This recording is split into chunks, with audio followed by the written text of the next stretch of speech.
Shalom frères et sœurs, j'espère par la grâce du Seigneur Jésus-Christ que tout le monde se porte très bien aujourd'hui. Voilà, sans plus tarder, j'aimerais qu'on parle aujourd'hui de qui est le Messie dans le livre des Juifs.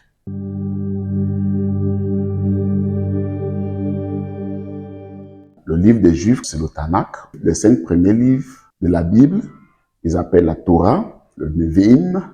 Nevi'im, c'est un peu comme le livre des prophètes et Ketuvim. Je ne suis pas hébreu, donc j'appelle ça comme un anglo-saxon ou francophone. Voilà, donc Nevi'im, c'est comme je vous ai dit, Nevi'im, c'est le livre des prophètes et Ketuvim, c'est les écritures ou d'autres histoires. C'est ça qu'on appelle Tanakh en général. Ils lisent le livre, mais jusque-là, ils refusent que Jésus n'est pas le Messie. Pourtant, c'est écrit dans leur livre, dans le livre des Juifs et des chrétiens, que le Messie, c'est Jésus-Christ, le Messie Machia. Hamashia, pour une fois au moins, les chrétiens sont d'accord avec les musulmans que le Messie, c'est Jésus-Christ. Mais si nous acceptons déjà que le Messie est le Seigneur Jésus-Christ, nous devons aussi accepter que ce Messie est Dieu. Parce que les Juifs disent que Dieu ne peut pas venir. Certains disent que Dieu ne peut pas venir sur terre. Il va consommer la terre. Il va tout brûler. Mais pourtant, Dieu apparut à Abraham dans le livre. Je dis le livre, c'est notre livre, c'est notre livre ensemble. Mais je dis dans le livre parce que je m'adresse plus aux Juifs aujourd'hui. Dieu a apparu à Abraham. Dieu a même mangé avec Abraham avant d'aller travailler. Et ce n'est pas seulement une fois, même en Genèse 18. On a vu, si on lit Genèse 18, qu'ils ont dans le Tanakh ou dans la Torah, Dieu a apparu comme un homme. Là, c'est dans Genèse 18, versets 1 à 4. Genèse 18, verset 1. L'Éternel lui apparut parmi les chênes de Mamré, comme il était assis à l'entrée de sa tente, pendant la chaleur du jour. D'abord, il faut savoir comment Israël est composé quand il s'agit de la croyance. 73% sont des Juifs, 18% sont des musulmans, 2% sont des chrétiens et moins de 2% sont les Druzes. Il y a d'autres petites communautés aussi religieuses. En tout, Israël officiellement a 14 communautés religieuses. Mais aujourd'hui, nous allons parler de Messie. Qui est le Messie dans le Tanakh juif?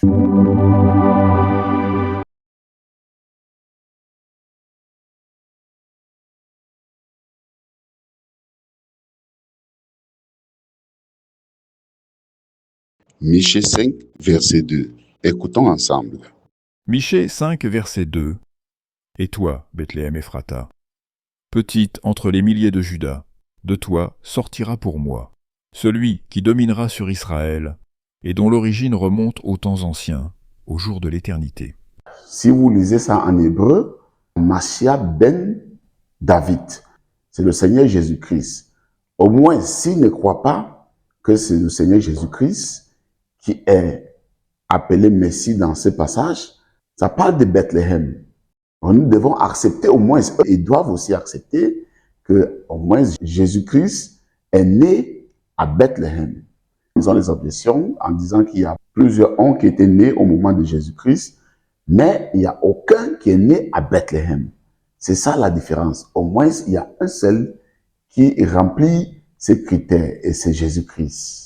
C'est là, dans les livres, qu'ils lisent chaque jour. Même pour, si on va dans leur site comme Shabbat.com, on va voir le grand rabbin qui s'appelle Rashi. Rashi aussi, il dit que Michée 5, verset 2 parle du Seigneur Jésus-Christ. Mais pourquoi ils refusent? Ou c'est juste une tradition qui dit, tant que je suis juif, je ne crois pas que Jésus est Messie. Tout court. Parce que ça se dit en Israël. Pour ceux qui ont visité Israël, ils savent très bien de quoi je parle. Mais pourtant, ici, nous ne parlons pas de ce qu'ils pensent. Nous parlons de ce qui est écrit dans le livre des Juifs et des chrétiens. Le Messie, Ben David, c'est Jésus-Christ. Deuxième point. Michée 5, verset 2. Est connecté directement à Jérémie 23. Jérémie 23, verset 5. Voici, les jours viennent, dit l'Éternel, où je susciterai à David un germe juste. Il régnera en roi et prospérera. Il pratiquera la justice et l'équité dans le pays. Matthieu 2, versets 1 à 6. Jésus est né à Bethléem, en Judée. Donc, il y a un seul qui est né à Bethléem et c'est le Seigneur Jésus-Christ. Au moins, s'ils ne veulent pas accepter que Jésus est Messie, Jésus remplit quand même le critère d'être né à Bethléem, en Judée, comme dit la Torah et les prophètes, et qu'ils lisent chaque jour. Nous continuons. Matthieu 2, verset 17. Alors s'accomplit ce qui avait été annoncé par Jérémie, le prophète.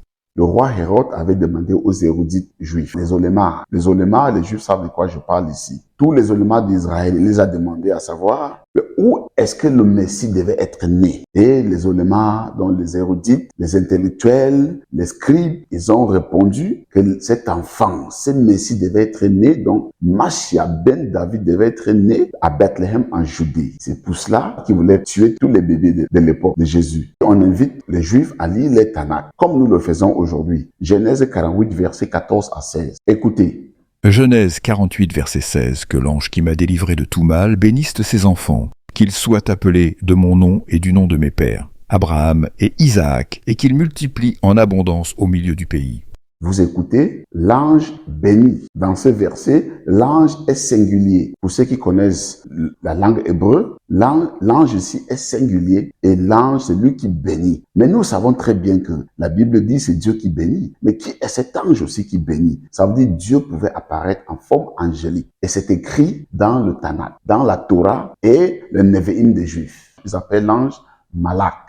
On confirme ici dans Genèse 31 en disant que l'ange ici dit qu'il est le Dieu de Bethel. Vous voyez, quel ange peut dire qu'il est le Dieu de Bethel? Les Juifs de la Côte d'Ivoire, les Juifs d'Israël, les Juifs de la France, de la Belgique, les Juifs des États-Unis, les Juifs du monde entier, Canada et partout. Je vous invite à lire votre propre livre. Vous ne pouvez pas me dire qu'il y a un ange qui bénit comme Dieu. Mais ça veut dire que c'est Dieu qui s'est apparu en forme angélique et c'est lui qui dit qu'il bénit les gens. Et c'est écrit dans votre livre, dans Genèse 31. Et il dit, et cet ange dit qu'il est le Dieu de Bethel. Est-ce que vous avez donc deux dieux? Non, rappelez-vous Deutéronome, il y a un seul Dieu. Donc il ne peut pas avoir l'ange Dieu et un autre Dieu qui, non, c'est un seul, mais c'est le langage qui vous trouble. Donc un ange ne peut pas dire qu'il est le Dieu de Bethel. Un ange ne peut pas dire qu'il est Dieu Elohim. Voilà. Ça, c'est Hachem. Hachem, le nom, comme ils appellent Hachem veut dire le nom, mais c'est le nom de Dieu. C'est comme ça qu'ils appellent Dieu, parce qu'ils ne veulent pas appeler. Ils se disent que le nom de Dieu est trop sacré, il ne faut pas même prononcer. Donc ils appellent Dieu Hachem. Donc si vous écoutez Hachem, Elohim, tout ça c'est le nom de Dieu.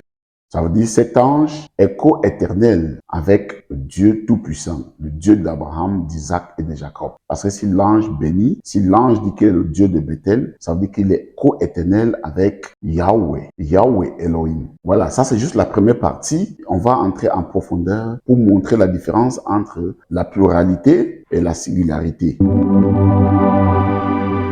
Qu'est-ce que nous voulons prouver ici? Nous voulons prouver deux choses. La première des choses que nous voulons prouver, c'est que le Messie, c'est le Seigneur Jésus-Christ. Dans le livre des Juifs, les chrétiens comme des musulmans. L'autre là, on est d'accord avec.